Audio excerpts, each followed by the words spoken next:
حدیث نمبر 26 عن معاذ رضي الله عنه قال: خرجنا مع رسول الله صلى الله عليه وسلم في غزوة تبوك، فكان يصلي الظهر والعصر جميعا والمغرب والعشاء جميعا. صحیح مسلم حدیث نمبر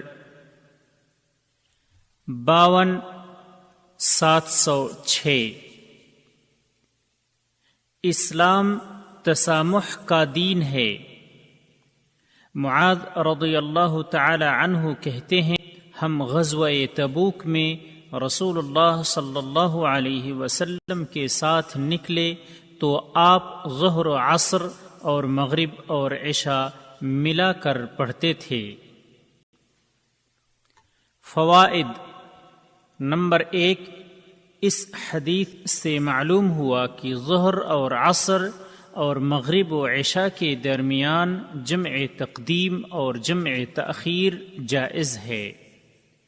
نمبر 2، اسلام آسانی و تسامح اور حرج و دشواریوں کو دور کرنے والا دین ہے.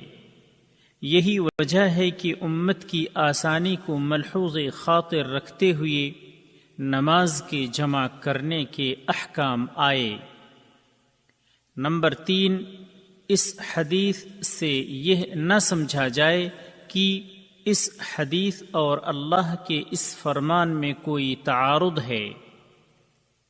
ان الصلاة كانت على المؤمنین کتابا موقوتا، یعنی یقیناً نماز مومنوں پر مقررہ وقتوں میں فرض ہے.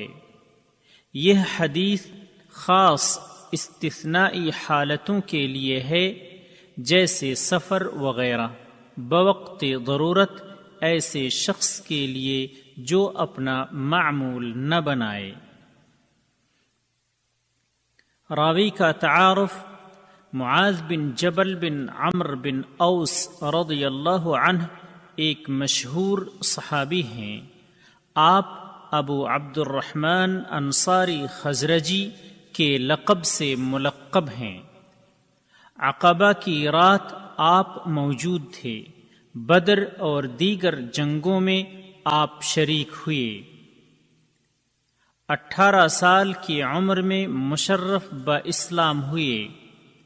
حلال و حرام کے مسائل کی صحابہ میں آپ سب سے زیادہ واقفیت رکھنے والے تھے. آپ سے 157 حدیثیں مروی ہیں.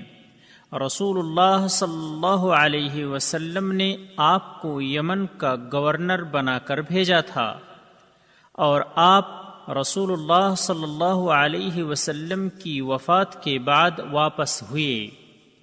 پھر آپ نے شام کے کسی شہر میں سکونت اختیار کی.